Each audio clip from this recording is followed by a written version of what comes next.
Tikam pelajar di Banting. Berikut merupakan respon bapa kepada suspek. Sebelum kita melangkah jauh, yang belum lagi subscriber, apa kata anda subscriber dan tekan butang loceng untuk notifikasi video selanjutnya? Kecoh di media sosial hari ini. Video memaparkan seorang remaja perempuan berpakaian hitam dipercayai memegang pisau di kawasan sekolah.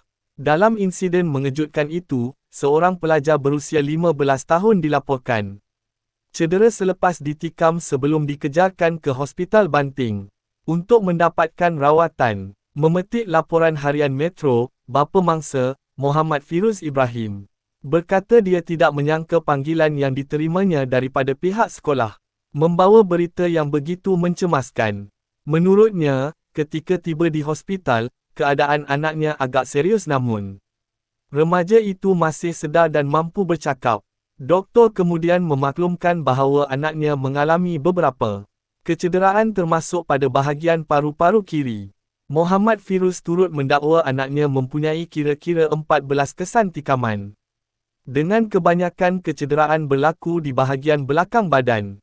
Selain itu, mangsa juga dikatakan mengalami kecederaan lain pada bahagian muka dan kepala. Mungkin dia mahu menyasarkan orang lain, tetapi anak saya kebetulan berada paling dekat, bapa.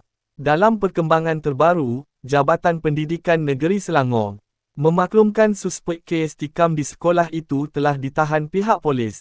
JPN Selangor turut menyatakan pihaknya memberikan kerjasama penuh terhadap siasatan yang sedang dijalankan pihak berkuasa.